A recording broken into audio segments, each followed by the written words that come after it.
Hello everyone, কেমন আছো সবাই? আশা করছি সবাই খুব ভালো আছো আর আমিও ভালো আছি। চলে আসলাম নতুন আরেকটা মেকআপ ভ্লগ নিয়ে।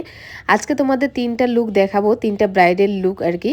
আর ৩জনের শুধুমাত্র আফটার বিফোর লুকটা আমি নিতে পেরেছি, সেরকমভাবে কোনো রকম ভ্লগ করতে পারিনি, যেহেতু একদিনই আমার ৩টা ব্রাইড ছিল সেজন্য।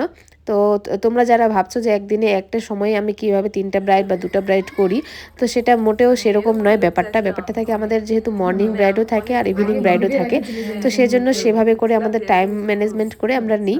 অনেকে হয়তো ভাবো যে এরকম তাড়াহুড়ো হয়ে যায় বা কিছু। ব্রাইড যদি টাইমলি বসে তাহলে আমাদের কোনো রকম অসুবিধা হয় না, ব্রাইড করতে 2টা 3টা ব্রাইড করতে কোনো রকম অসুবিধা হয় না। সবার সবার ড্রেস আপের উপরে জুয়েলারির উপরে লুকটা আসে। তো যাই হোক, প্রথম ব্রাইডকে তোমরা দেখতেই পেলে, আর এই হচ্ছে আমার দ্বিতীয় ব্রাইড আজকে।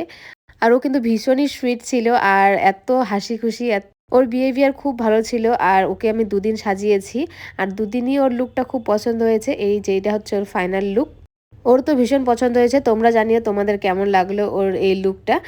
আমাদের কিন্তু ব্রাইডাল বুকিং অলরেডি চলছে, তো যারা নিজেদের স্পেশাল দিনে আমার কাছে সাজতে চাও অবশ্যই বুকিং করতে পারো। আর যারা ক্লাস করতে চাইছো তারাও কিন্তু বুকিং করতে পারো, আমাদের ক্লাসের বুকিংও চলছে, খুব তাড়াতাড়ি আমাদের নেক্সট ব্যাচ শুরু হবে। আর এই হচ্ছে আমার 3 নম্বর ব্রাইড আজকের। আর ওর লুকটা তো দারুণ সুন্দর ছিল, তোমরা সবাই খুব পছন্দ করেছো ওর লুকটা, আমি শর্টসে শেয়ার করেছি।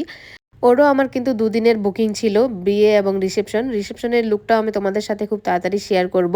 কিছু কারণবশত আমি ভিডিওগুলো এডিট করে উঠতে পারিনি, তাই জন্য তো শেয়ার করিনি। অনেকে হয়তো ভাবছো যে আমাদের ভিডিওগুলো দিদি শেয়ার করলো না, অনেকে আমাকে মেসেজও করছো যে দিদি আমার ভিডিওগুলো কই। তো অবশ্যই আমি সবার ভিডিওগুলো আস্তে আস্তে শেয়ার করব, যাদের যাদের ভিডিও নেওয়া হয়েছে অবশ্যই আমি শেয়ার করব। তো আজকের মতো টাটা।